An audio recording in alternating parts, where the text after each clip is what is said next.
നമസ്കാരം sir. Sir, ആത്മാക്കൾ എന്നുള്ളതുണ്ടോ? സാറിന് ഈ ഫീൽഡിൽ ഒത്തിരി വർഷമായിട്ടുള്ള പ്രവൃത്തി പരിചയമുണ്ട്. സാറ് തേങ്ങ വെച്ചിട്ട് ഉഴിഞ്ഞ് എടുക്കുന്നതൊക്കെ നമ്മൾ പല വീഡിയോയിലും കാണാറുമുണ്ട്.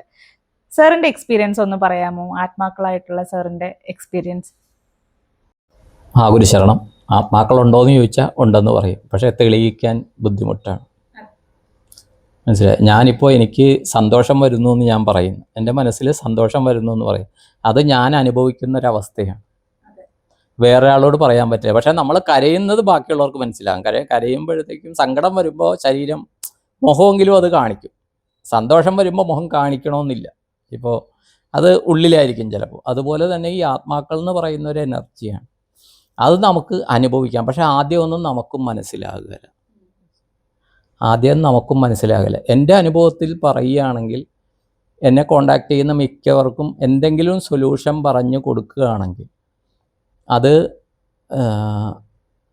അവരിൽ നിന്നുള്ള ഒരു എനർജി നമ്മുടെ അടുത്ത് കമ്മ്യൂണിക്കേറ്റ് ചെയ്യുന്നതാണ്. ആ ഒരു എനർജി എന്ന് പറഞ്ഞാൽ നമുക്ക് ആരോ വന്നിട്ട് എന്തോ കാര്യങ്ങൾ പറഞ്ഞു തരുന്നുണ്ട്. ഒരു പക്ഷേ അത് നമ്മുടെ തോന്നലാണെന്നോ നമ്മുടെ ഹലൂസിനേഷൻ ആണെന്നോ പറയാം. പക്ഷേ അത് നമ്മൾ പറയുമ്പോൾ അവിടെ ടാലിയാവുന്നുണ്ട്. അപ്പോൾ ഇതിനെക്കുറിച്ച് ഈ ഒരു എന്താണ് ഈ ആത്മാവിൻ്റെ വേറൊരു ഇത് ഞാൻ ശരിക്കും ഇത് മനസ്സിൽ ഉറപ്പിച്ചു. ഇപ്പോൾ പണ്ട് എൻ്റെ ഗുരു ബ്രഹ്മശ്രീ കൃഷ്ണയമ്പ്രാന്തിരി തിരുമേനി ഇത് പറഞ്ഞു തന്ന് 86 എൻ്റെ 17-18 വയസ്സിൽ. അന്നൊന്നും ഇത് ഉൾക്കൊള്ളാൻ നമുക്ക് കഴിയലാണ്. പക്ഷേ അത് കഴിഞ്ഞപ്പോൾ പിന്നെ ഒരു ക്ലാസ്സിന് പോയത് പ്രദീപ് നൈനാൻ സാർ നമ്മുടെ ആ ബാക്കിൽ വന്നിട്ടുണ്ട്. അദ്ദേഹത്തിൻ്റെ ക്ലാസ്സിന് പോയി 2017 മൈൻഡോറ എന്ന് പറഞ്ഞ ക്ലാസ്സിൽ. അപ്പോൾ അതിൽ പോയപ്പോഴാണ് ഇതിൻ്റെ കുറേ കാര്യങ്ങൾ ഞാൻ മനസ്സിലാക്കിയത്. അദ്ദേഹം വളരെ ശാസ്ത്രീയമായിട്ട് ക്ലാസ് എടുക്കുന്നുണ്ട്. അപ്പോൾ അദ്ദേഹം പറഞ്ഞു, ആ സമയത്ത് നടന്ന ഷൊർണൂർ ഭാഗത്ത് നടന്ന പ്രശസ്തമായ ഒരു ദൗർഭാഗ്യകരമായ സംഭവം. ആ സംഭവത്തിൽ ഒരാൾ പേടിക്കുകയാണ്, എന്നെ ആരെങ്കിലും ആക്രമിക്കാൻ വരുമോ എന്ന് പേടിക്കുകയാണ്. അദ്ദേഹം അതാണ് ഇത് പറഞ്ഞു. ഞാനിപ്പോൾ എന്താണെന്ന് ഞാൻ പറയുന്നില്ല, ആൾക്കാർക്ക് മനസ്സിലാവും. എന്നെ ആരെങ്കിലും യാത്ര ചെയ്യുകയാണ്, എന്നെ ആരെങ്കിലും ആക്രമിക്കാൻ വരുമോ എന്ന് ഇയാൾ പേടിക്കുകയാണ്. ഞാനിരിക്കുന്ന വണ്ടി കാലിയാകുമോ, ആ ഭാഗം കാലിയാകുമോ എന്നൊക്കെ പേടിക്കുന്നത്. ഇത് നമ്മളിലെ ഇപ്പോൾ ആത്മാവിനെക്കുറിച്ചാണ് ചോദിച്ചത് എങ്കിലും ഞാനിത് പറയുകയാണ്. ആ സമയത്ത് നമ്മളിൽ നിന്ന് തീവ്രമായിട്ടൊരു വികാരം പോവുകയാണ്, ഫ്രീക്വൻസി കണക്റ്റ് ആകുകയാണ്. അപ്പോൾ അദ്ദേഹം അത് പറഞ്ഞത് നമ്മളിൽ നിന്നൊരു ഭൂതം പുറത്തേക്ക് പോകും. എന്നിട്ട് ഈ പറയുന്ന സിറ്റുവേഷൻ ഇവിടെ സൃഷ്ടിക്കപ്പെടുന്നു. ആ കമ്പാർട്ട്മെൻറ്റിലുള്ള എല്ലാവരും ലാസ്റ്റ് സ്റ്റേഷൻ എന്ന് പറഞ്ഞാൽ ആ ഡെസ്റ്റിനേഷന് മുമ്പുള്ള സ്റ്റേഷനിൽ എല്ലാവരും ഇറങ്ങുന്നു, ഈ ഒരു വ്യക്തി ഒറ്റയ്ക്കാകുന്നു. ഓക്കെ. ഇതേ സമയം മറ്റൊരു ഭാഗത്ത് ഇപ്പോൾ രാമൻ എവിടെയാണെന്ന് രാവണൻ തിരക്കുന്നത്, രാവണൻ എവിടെയാണെന്ന് രാമൻ കൂടി തിരക്കി ഇവർ രണ്ടുപേരും കണ്ടുമുട്ടുന്നൊരു സന്ദർഭമുണ്ട്. ആ സന്ദർഭത്തിന് പല ഘടകങ്ങളും ഒത്തുചേരുന്നുണ്ട്, പല കഥാപാത്രങ്ങളും ഒത്തുചേരുന്നു. അതുപോലെ തന്നെ വേറൊരാൾ ഇതുപോലത്തെ ഒരു ഇരയെ തേടുകയാണ്. പോസിറ്റീവ് അല്ല ചെയ്യുന്നത്, ഇവർ ചിന്തിക്കുന്നതും പോസിറ്റീവല്ല. പുള്ളി ചെയ്യാൻ പോണ പ്രവൃത്തിയുടെ നെറ്റ് എഫക്റ്റ് പോസിറ്റീവല്ല. പക്ഷേ പുള്ളിക്ക് താൽക്കാലികമായിട്ടുള്ള സന്തോഷത്തിന് വേണ്ടിയിട്ടാണ് അപ്പോൾ പുള്ളി ഇത് ചെയ്യുമ്പോൾ, അപ്പോൾ ഞാനിപ്പോൾ ഇത് പറയുമ്പോൾ പ്രദീപ് നൈനാൻ സാറിൻ്റെ ആ ക്ലാസ്സിൽ അദ്ദേഹം അവതരിപ്പിച്ച രീതിയാണ് ഞാൻ മനസ്സിൽ വിചാരിക്കുന്നത്. അപ്പോൾ പറയുന്നത്, അപ്പോൾ അങ്ങേരിൽ നിന്നൊരു എനർജി പുറപ്പെടുന്നു, ഇതൊരു ഭൂതമാണ്, അങ്ങേരുടെ ഭൂതം. ഇവിടുന്ന് ഇവരുടെ ഒരു ഭൂതം. ഈ ഭൂതങ്ങൾ തമ്മിൽ എവിടെയോ വെച്ച് കണ്ടുമുട്ടുന്നു. അപ്പോൾ ഇവർക്ക് തമ്മിൽ പരിചയമുണ്ട്. ഭൂതങ്ങളെല്ലാം ഒരേ ഇതല്ലേ, പരിചയമുള്ളപ്പോഴത്തേക്കും പറയുന്നു ഇങ്ങനെ, നീ എവിടെ പോകണം, ഞാനിങ്ങനെ എൻ്റെ മുതലാളി ഇങ്ങനെ ഒരാളെ അന്വേഷിച്ച് നടക്കുകയാണ്, കിട്ടുമോ. അയ്യോ എൻ്റെ മുതലാളി അങ്ങനത്തെ ഒരു സംഭവം ഉണ്ടാകുമെന്ന് ഇങ്ങനെ പ്രതീക്ഷിച്ചിരിക്കുക. എന്ന് പറഞ്ഞ് മറ്റേ ഭൂതം കൂട്ടി ഇദ്ദേഹത്തെ അവിടെ കൊണ്ടുപോകുകയാണെന്നാണ് പറയുന്നത്. അതുപോലെ തന്നെ എന്ത് കാര്യത്തിൽ ഇപ്പോൾ ഗായത്രിയുടെ കാര്യമാണെങ്കിലും ഡിസ്കസ് ചെയ്തിട്ടുണ്ട്. പലരുടെയും കാര്യത്തിൽ മനസ്സിലായിരിക്കുന്നത് നമുക്കതിനു മുമ്പ് കമ്മ്യൂണിക്കേഷൻ കിട്ടും.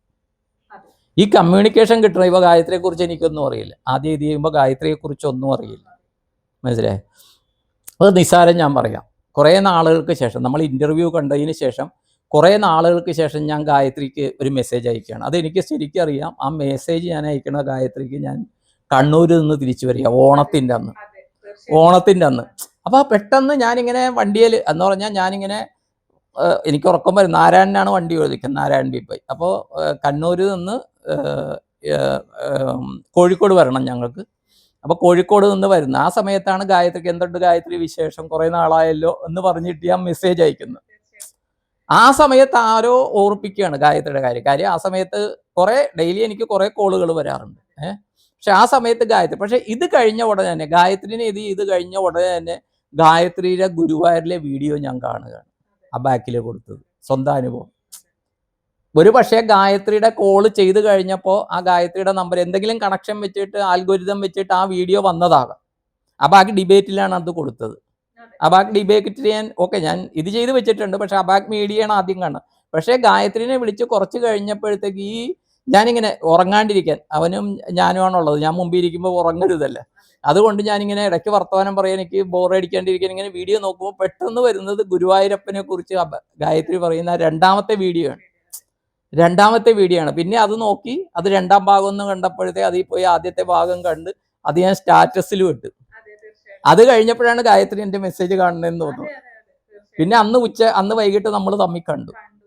അത് സാറ് ആ സമയത്ത് വരുന്നത് എന്റെ ജീവിതത്തിലുള്ള ഏറ്റവും ബുദ്ധിമുട്ടേറിയ ഒരു സമയത്ത്, പായസം കുടിച്ചിട്ട് ബുദ്ധിമുട്ടിയിരിക്കുമ്പോഴാണ്, ബുദ്ധിമുട്ടുള്ള ഒരു സമയത്താണ് സാറ് ആ ഒരു കോള് വരുന്നത് തന്നെ.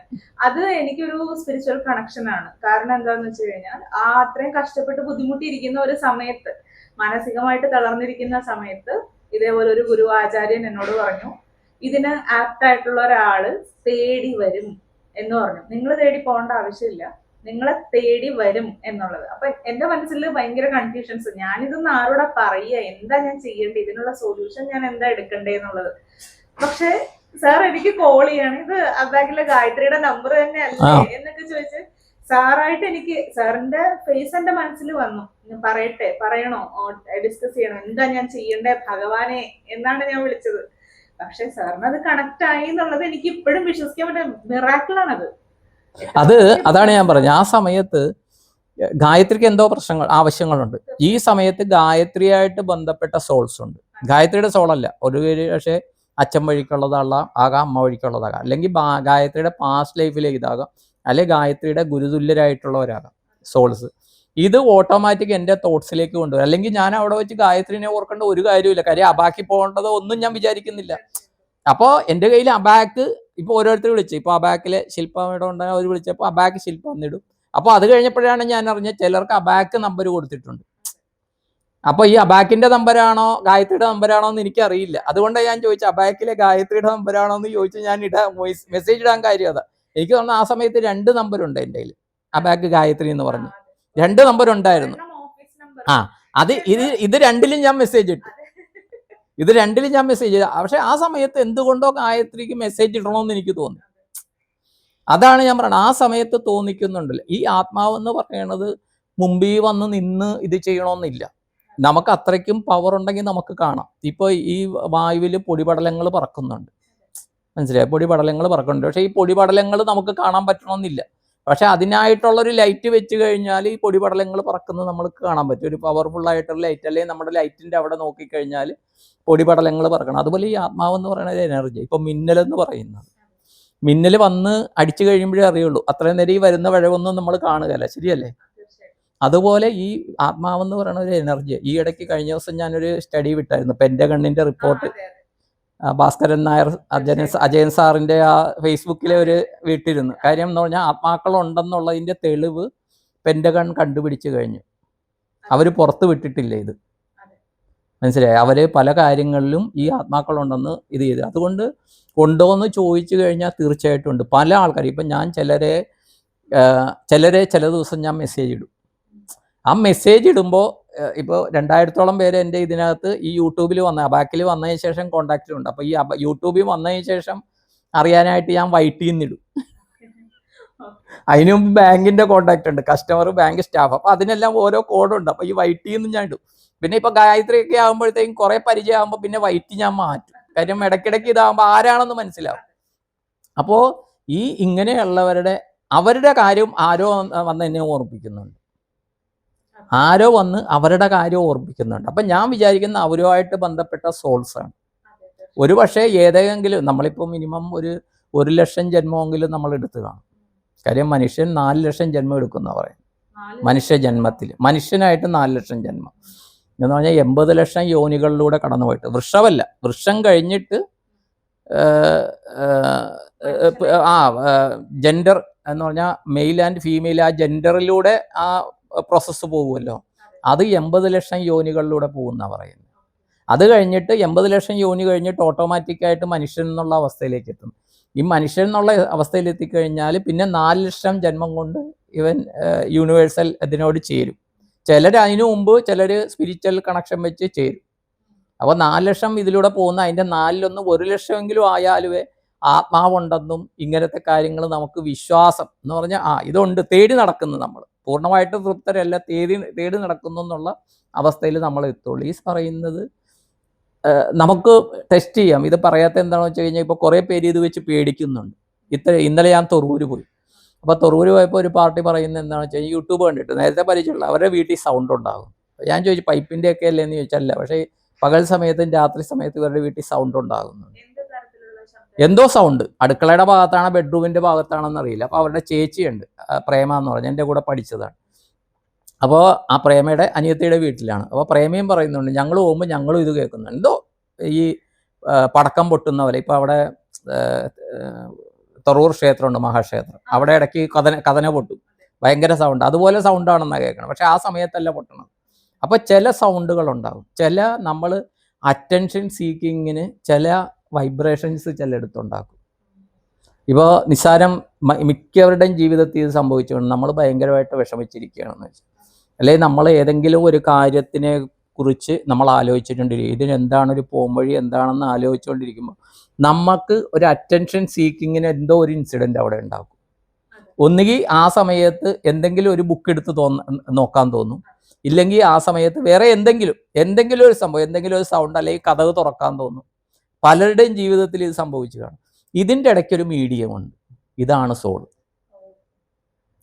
ഇപ്പോൾ അന്ന് ഗായത്രിയുടെ ആ ഇൻസിഡൻറ്റ് എനിക്ക് പറയാം. ആ സമയത്ത് ഗായത്രിനെ വിളിക്കാൻ പറയാനായിട്ട്, ഗായത്രിയുടെ നമ്പരാണോ എന്ന് എന്നോട് ചോദിക്കാനായിട്ട്, എനിക്ക് മെസ്സേജ് ഇടാനായിട്ട് ഒരാളാണ് എന്നോട് ഇന്ന് ഗായത്രിക്ക് മെസ്സേജ് ഇടാൻ പറയുന്നത്. പക്ഷെ അന്ന് തന്നെ നിങ്ങളുടെ വീട്ടിൽ വരാൻ പറ്റി. അന്ന് കോഴിക്കോട് പോയിട്ട് ശൈലജ ചേച്ചിയായിട്ട് വരിക. ശൈലജ ചേച്ചിയാണ് അവരുടെ വണ്ടിയിലാണ് എന്നെ കൊണ്ടുവന്ന് വിടാൻ വന്നത് അവിടെ. മനസ്സിലായി? അത് ഒരിതാണ്, അത് ഒരു സോളാണ് ഗായത്രി. പക്ഷേ ഇതിന് തെളിവ് എന്താണെന്ന് ചോദിക്കും. ഒന്നുമില്ല, നമ്മുടെ അനുഭവങ്ങളാണ്. ഇപ്പം നമുക്ക് വയറുവേദനയാണെന്ന് പറഞ്ഞ് ഡോക്ടറിനോട് പോവുകയാണ്. നമ്മൾ പറഞ്ഞത് വെച്ച് അവർ മരുന്ന് തരുന്നു. അവർക്ക് ഓക്കെ സ്കാൻ ചെയ്ത് നോക്കാം. സ്കാൻ ചെയ്ത് നോക്കിയിട്ട് ഈ വേദന ചിലപ്പോൾ സ്കാൻ ചെയ്ത് കഴിഞ്ഞാൽ അതിൻ്റേതായിട്ടുള്ള തെളിവുകൾ അവിടെ കാണും. ചിലപ്പോൾ തെളിവുകൾ കണ്ടു എന്ന് വരികയില്ല. ഇപ്പോൾ കഴിഞ്ഞ ആഴ്ച ഒരു അമ്മയും മോളും കാണാൻ വന്നു. മോളെന്ന് പറഞ്ഞാൽ 4ാം ക്ലാസ്സിൽ പഠിക്കുന്നു, 8 വയസ്സേ ഉള്ളൂ. മനസ്സിലായേ? ആ കുട്ടിക്ക് ഇടയ്ക്കിടയ്ക്ക് വയറുവേദന, അമ്മയും മോളും വന്നത് ഇവിടെ കൊച്ചിയിൽ. അപ്പോൾ ഞാൻ ചോദിച്ചു ഓക്കെ മോളെ ഞാൻ ബ്ലസ് ചെയ്യട്ടെ എന്ന് ചോദിച്ചു. ഓക്കെ എന്ന് പറഞ്ഞാൽ വയറ്റത്ത് ഇങ്ങനെ കൈ വെച്ചിട്ട് ഇത് ചെയ്ത് ബ്ലസ് ചെയ്ത് ഓക്കെ. ചിലപ്പോൾ ഇങ്ങനെ ചെയ്തുകൊണ്ടോ അവളുടെ ആത്മവിശ്വാസമാകാം, അതെന്ന് തന്നെ ഞാൻ പറയുള്ളൂ. നമുക്ക് അവകാശവാദങ്ങളില്ല. പക്ഷേ പിറ്റേ ദിവസം തൊട്ട് രാവിലെ എഴുന്നേറ്റ് വയറ്റ് വേദനയുള്ള കുട്ടിക്ക് വയറ്റ് വേദന ഇല്ല, ഇതുവരെ ഇല്ല. പക്ഷേ ഇതിൽ രഹസ്യം എന്താണെന്ന് അറിയാം. ഇതിൽ എൻ്റെ കൈ മാത്രമേ ഉള്ളൂ. ഈ എനർജീസ് നിങ്ങളുമായിട്ട് ബന്ധപ്പെട്ട എനർജീസാണ് അവിടെ വർക്ക് ചെയ്യുന്നത്. അതാണ് സത്യം. ഇത് അതുകൊണ്ടാണ് ഞാൻ പറഞ്ഞത്, ഞാനൊരു സാധാരണ മനുഷ്യനാണെന്ന് പറയാൻ കാര്യം എനിക്ക് എന്താണെന്ന് വെച്ച് കഴിഞ്ഞാൽ, ഇത് ഞാനല്ല ചെയ്യണമെന്ന് എനിക്ക് നന്നായിട്ട് അറിയാം. എൻ്റെ കൈകളിലൂടെ എനർജി വർക്ക് ചെയ്യുകയാണ്. ഇപ്പോൾ ആ ബൾബ് അഹങ്കരിക്കുകയാണ്, ഞാനാണ് തെളിയണം. അല്ല, ഇലക്ട്രിസിറ്റി മെയിൻ സ്വിച്ച് ഓഫ് ആക്കി കഴിഞ്ഞാൽ ബൾബ് അണയും. അതുപോലെ തന്നെ പല കാര്യങ്ങളിലും ആ എനർജി. ഇപ്പോൾ ഗായത്രിയുടെ അടുത്ത് ഒരാൾ നിങ്ങളെ തേടി വരും എന്ന് പറഞ്ഞു. തേടി വരും എന്ന് അദ്ദേഹത്തെ കൊണ്ട് പറയിച്ചത് ആ ഒരു എനർജി തന്നെ എൻ്റെ അടുത്ത് അതേ ദിവസം, ആ ഓണത്തിൻ്റെ അന്ന് തന്നെ ഗായത്രിക്ക് മെസ്സേജ് അയക്കുന്നു. ഇത് ഗായത്രിയുടെ എന്ന് പറഞ്ഞാൽ ഗായത്രിയുടെ നമ്പരാണെന്ന് എനിക്കറിയില്ല. ഗായത്രി 2 നമ്പറിൽ നിന്ന് എന്നെ കോണ്ടാക്ട് ചെയ്തിട്ടുണ്ട്. ഇങ്ങനെ അവിടെ വരുന്ന കാര്യത്തിന്, ആ ബാക്കിലെ കാര്യത്തിനാണ് നമ്മൾ കോണ്ടാക്ട് ചെയ്തിരിക്കുന്നത്. പക്ഷെ അന്ന് എനിക്ക് തോന്നിക്കുക ഇത് ഗായത്രിയുടെ നമ്പരല്ലേ. എന്നാൽ എനിക്കൊന്നും സംസാരിക്കാൻ വിഷയമില്ല, ഗായത്രിയുടെ ഒന്നും സംസാരിക്കാൻ എനിക്ക് വിഷയമില്ല. പക്ഷേ അന്ന് എനിക്ക് തോന്നി ഇത് ഗായത്രിയുടെ നമ്പരല്ലേ എന്ന് ചോദിച്ച് മെസ്സേജ് ഇട്ടിട്ട് ഞാൻ അത് കഴിഞ്ഞപ്പോഴാണ് അപ്പോൾ എനിക്ക് എടാ ഗായത്രിയുടെ ഗുരുവായൂരപ്പൻ. അതെനിക്ക് തോന്നുന്നു ആ സമയത്ത് 2 മാസം കഴിഞ്ഞ് ആ ഇന്റർവ്യൂ ഇട്ടിട്ട് ഞാൻ കണ്ടിട്ടേ ഇല്ല അന്ന്. അത് കഴിഞ്ഞതിന് ശേഷമാണ് ഗായത്രി ഇങ്ങനെ ഒരു അനുഭവങ്ങളിലൂടെ കടന്നു പോയി എന്ന് പറഞ്ഞാൽ ഇന്റർവ്യൂ എൻ്റെ മുമ്പിൽ വരുന്നത്. ആ മൊബൈലിൽ ഞാൻ ആ ഇന്റർവ്യൂ കാണാം. എനിക്ക് ഭയങ്കര അതിശയടാ, ഇത് ഇന്റർവ്യൂ കൊള്ളാല്ല. അത് പിന്നെ ഞാൻ അതിന് അഭിപ്രായവും പറഞ്ഞു, നന്നായിട്ട് അനുഭവത്തിലൂടെ പോയല്ലോ എന്ന്. അപ്പൊ അതിൻ്റെ ഇടയ്ക്ക് ഒരു മീഡിയം സോളായിരുന്നു. ഇത് നമ്മുടെ എല്ലാവരുടെയും ജീവിതത്തിൽ സോൾ ഇത് ചെയ്യുന്നു.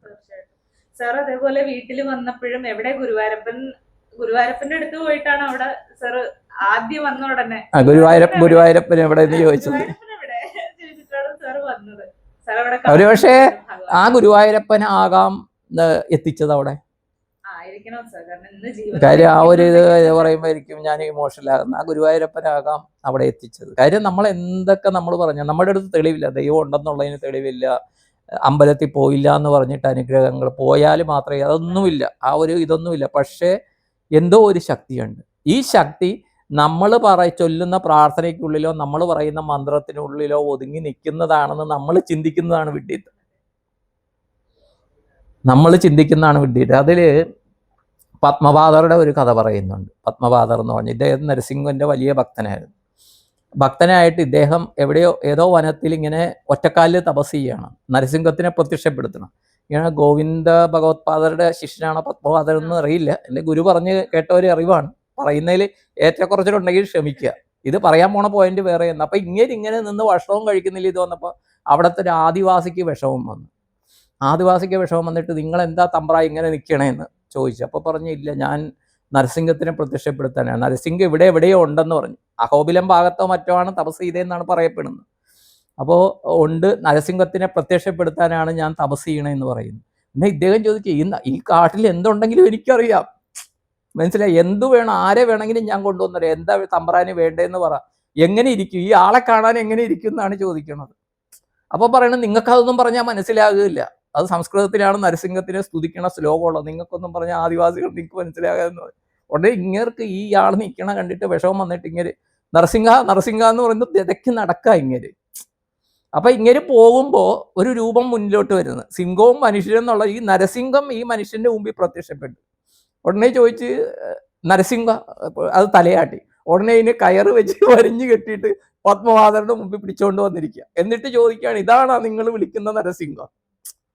അവിടെ ഈ ഒന്നും അറിയാണ്ട് ഈ ഭക്തൻ നരസിംഹ എന്ന് വിളിച്ചപ്പോ എല്ലാം അറിയുന്ന ഈ നരസിംഹത്തിന്റെ എല്ലാ മന്ത്രങ്ങളും മൂലമന്ത്രവും അറിയുന്ന അങ്ങേര് ഒറ്റക്കാലിൽ തപസ് ചെയ്തിട്ട് പ്രത്യക്ഷപ്പെട്ടില്ല. പക്ഷെ ഇങ്ങരുടെ മുമ്പിൽ കെട്ടി ഹിരണ്യകശിപുവിന് പോലും കെട്ടാനായിട്ട് അനുവാദം കൊടുക്കാത്ത, എന്താണ്, ഹിരണ്യകശിപു പോലും തോറ്റെടുത്ത് ഈ ആദിവാസിയുടെ മുമ്പിൽ ഈ നരസിംഹം നിന്ന് കൊടുത്ത് നീ കെട്ടിക്കോ എന്ന് പറഞ്ഞിട്ട്. അവിടെയാണിത് ഭഗവാൻ. അത് നമ്മൾ അറിയുന്നില്ല, നമ്മൾ വിചാരിക്കണം നമ്മൾ കണ്ടത് മാത്രമാണ് ഇതാണ്. അപ്പൊ ആ ഭഗവാന്റെ ഒരു അംശമാകുന്ന ആത്മാവ് എന്താണ്, ഇതുമായിട്ട് കണക്റ്റാണ്. ഇഷ്ടം പോലെ അനുഭവങ്ങൾ എനിക്കുണ്ട്. പക്ഷെ നമ്മൾ ഇത് പറയുമ്പോഴത് തെളിവുകളില്ല. ഓരോ അനുഭവങ്ങളുള്ള ആൾക്കാരുടെ അടുത്ത് പറയാം. ഇപ്പോൾ എന്നെ ഫോൺ വിളിച്ചെടുക്കുന്ന അനുവിൻ്റെ ബ്രദറിന്റെ സോൾ അവരുമായിട്ട് കമ്മ്യൂണിക്കേറ്റ് ചെയ്യുന്നതാണ്. പക്ഷെ പല കാര്യങ്ങൾ എന്നെ സംബന്ധിച്ച് ഞാൻ ചിലരോട് പറയും, എനിക്ക് നിയോഗമില്ല, എനിക്ക് നിങ്ങളെക്കുറിച്ചുള്ള ഇത് കിട്ടിയാലേ എനിക്ക് പറയാൻ പറ്റുള്ളൂ എന്ന് പറയും. പറയാൻ പറ്റാത്തതെന്ന് വെച്ചാൽ അവരുടെ അവിടെ നിന്നുള്ള ഇൻറ്റിമേഷൻ എനിക്ക് കിട്ടാത്തതുകൊണ്ടാണ്. പക്ഷെ അതോടൊപ്പം എനിക്കറിയാം, വിദേശത്തുള്ളൊരു കുട്ടി, ഒരു ഫാമിലി, നാട്ടിലുള്ള കോട്ടയം ജില്ലയിലുള്ള അവരുടെ ഇത് പറഞ്ഞ് ആ കുട്ടിക്ക് പെട്ടെന്ന് ഇതായിട്ട് ആശുപത്രിയിൽ ഇതാണ്, ഇന്ന് ഓപ്പറേഷനാണ്, സാറൊന്ന് പ്രാർത്ഥിക്കണമെന്ന് പറഞ്ഞു. ഞാൻ പറഞ്ഞു, ആ കുട്ടിയുടെ ഫോട്ടോ അയക്കാൻ പറഞ്ഞു. ആ കുട്ടിയുടെ ഫോട്ടോ അയച്ച് ഇത് ചെയ്തു. ഇപ്പോൾ ആ കുട്ടി എന്തെങ്കിലും പ്രോബ്ലം വന്നു കഴിഞ്ഞാൽ എനിക്ക് വീഡിയോ കോൾ ചെയ്യാൻ പറയും. അവരെവിടെയാണ്, ഏതോ ഒരു ഐവറി കോസ്റ്റ്, അയർലൻഡ്, അങ്ങനെ എന്തോ ഉള്ളത്. ഇന്നലെയും വിളിച്ചു. ഇന്നലെ അവർ വിളിക്കാൻ പോകുമെന്ന് ചോദിച്ചപ്പോൾ ഞാൻ എൻ്റെ ഗ്രാമദേവതയായ ഈ ലക്ഷ്മി നരസിംഹ ക്ഷേത്രത്തിൽ ഞാൻ തൊഴുതുകൊണ്ട് നിൽക്കുക. അപ്പം ഞാൻ പറഞ്ഞു, ഇവിടെ ബഹളമാണ്, എങ്കിലും ആ കുട്ടിയാണ് പറയണതെന്ന് കൊണ്ട് ഞാൻ വിളിച്ചു. ഞാൻ പറഞ്ഞു വീഡിയോ കോൾ ചെയ്യാൻ പറഞ്ഞു. ഉച്ചയ്ക്ക് ഒരു 3:30 മണിക്ക്. അപ്പോൾ അവിടെ കൊട്ടും മേളവും നടക്കുകയാണ്. പക്ഷെ ആ സമയത്ത് കൊട്ട് സൈലൻ്റ് ആയിട്ട് വീഡിയോ കോൾ വിളിച്ചെന്നിട്ട് ഇവരെ ഞാൻ അമ്പലമൊക്കെ കാണിച്ചു. ആ കുട്ടിക്ക് ഒരു അഡ്മിഷന് വേണ്ടിയിട്ട് ഇത് കൊടുക്കുക. ആ കുട്ടി എന്തെങ്കിലും വന്നു കഴിഞ്ഞാൽ ഉടനെ തന്നെ ആ അങ്കിളിനെ വിളിക്കാൻ പറയും. 3-4 വയസ്സുള്ള യുവാൻ എന്നാണ് അവൻ്റെ പേര്. മനസ്സിലായി? അപ്പോൾ ദൈവം എന്ന് പറയുന്ന ശക്തി നമ്മളിലേക്ക് കമ്മ്യൂണിക്കേറ്റ് ചെയ്യുക. അതിന് മീഡിയം പിതൃക്കളാണ്, സോൾസാണ്. ആ സോൾസ് നമ്മളുമായിട്ട് കമ്മ്യൂണിക്കേഷനിലുള്ള സോൾസാണ് നമ്മളുമായിട്ട്. അപ്പോൾ നമ്മൾ വിചാരിക്കും നമ്മളുമായിട്ട് കമ്മ്യൂണിക്കേഷൻ ഉണ്ട്. ഇപ്പോൾ ഇത്രയായിട്ടുണ്ട്, നമ്മൾ ഡിഗ്രി വരെയെല്ലാം പഠിച്ചതാണ്. ഈ ഡിഗ്രി വരെയും പഠിച്ചതിൻ്റെ ഇടയ്ക്ക് എത്രയധികം കൂട്ടുകാരുണ്ട് നമ്മൾ. ഇപ്പം നമ്മൾ ഓർക്കുന്നില്ലാകാം. ചിലപ്പോൾ ന്യൂ ഇയറിനൊരു മെസ്സേജ് അയക്കും, ഓണത്തിന് അയക്കും, ക്രിസ്മസിന്, ബക്രീദിനൊക്കെ അയക്കുന്നുണ്ടാകും. പക്ഷേ അവരുമായിട്ട് ഏതോ ഒക്കെ കാലഘട്ടത്തിൽ നമുക്ക് ഇൻറ്റിമസി ഉണ്ടായിരുന്നു. ഇതുപോലെ തന്നെ നമ്മുടെ ലൈഫിൽ നമ്മളുമായിട്ട് ബന്ധപ്പെട്ട കുറേയധികം സോൾസ് ഉണ്ട്. ഈ സോൾസിനൊരു രൂപം കിട്ടിയിരിക്കുകയാണ്. ഇപ്പോൾ ശ്രീനിവാസപ്പ എന്ന് പറയുന്ന ഈ ശരീരം കിട്ടി, ഗായത്രി എന്ന് പറയപ്പെടുന്ന ഈ ശരീരം കിട്ടി, ഇതിനകത്തൊരു ഊർജ്ജമുണ്ട്. അപ്പോൾ അത് നമുക്ക് തീവ്രമായിട്ടുള്ള സമയത്ത് സോൾസ് വരും, അതൊരു സംശയമില്ലാത്ത കാര്യമാണ്. അങ്ങനത്തെ കുറേ അനുഭവങ്ങളുണ്ട്. കുറേ ഇപ്പം ഞാനുമായിട്ട് കമ്മ്യൂണിക്കേറ്റ് ചെയ്ത് അല്ലെ ആർക്കെങ്കിലും എന്തെങ്കിലും കാര്യങ്ങൾ നടന്നു എന്ന് പറഞ്ഞു കഴിഞ്ഞാൽ അത് അതിൻ്റെ ഇടയ്ക്ക് മീഡിയമുണ്ട്, അത് വെച്ചിട്ടാണ് അത് നടക്കുന്നത്. നന്ദി.